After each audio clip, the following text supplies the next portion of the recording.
This is how most people know Bono as the electrifying rock star from the band U2. If it goes down by that amount.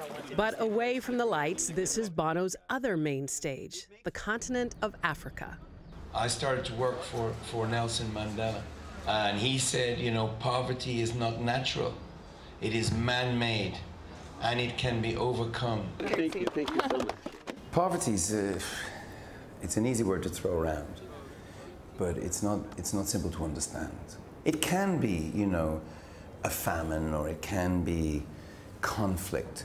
But the thing that really offends us is, I suppose, when there are structures in place that keep people poor.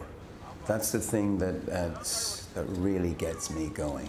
CNN met up exclusively with Bono in Lagos, Nigeria, after a stop in Rwanda, where a small bipartisan U.S. congressional delegation saw firsthand the progress and the plight facing first responders on the ground. It had been 10 years since Bono visited Rwanda, but he promised that he'd be back. When I first went to Rwanda, we had finally got across the line universal access to ARVs, AIDS drugs.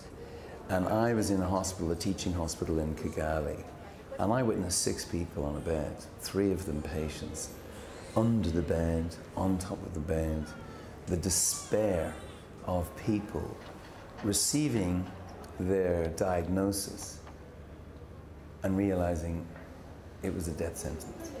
So an accident of geography, literally, where you live, was deciding whether you live.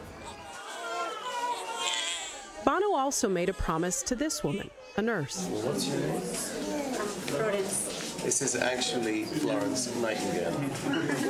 A decade later, the two were reunited. You promised you would come back. I said, yeah. Nobody comes to Rwanda once. Here you are again. Yes. It's wonderful. I'm glad you.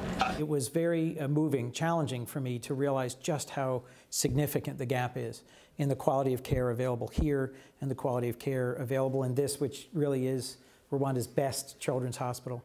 Senator Chris Coons of Delaware was on the trip, a trip that comes ahead of the Pope addressing the United Nations General Assembly, where eradicating extreme poverty by 2030 is expected to be one of the top global development goals.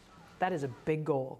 Is it realistic? That ambitious goal of ending extreme poverty by 2030 is entirely possible if we wisely deploy the development dollars, the assistance that's provided by the United States and many other Western countries, and if we embrace and leverage the power of the private sector. You can be whatever you wanna be. I'm not really motivated by charity as much as I am motivated by justice. That's where I came in. Christ only speaks of judgment once.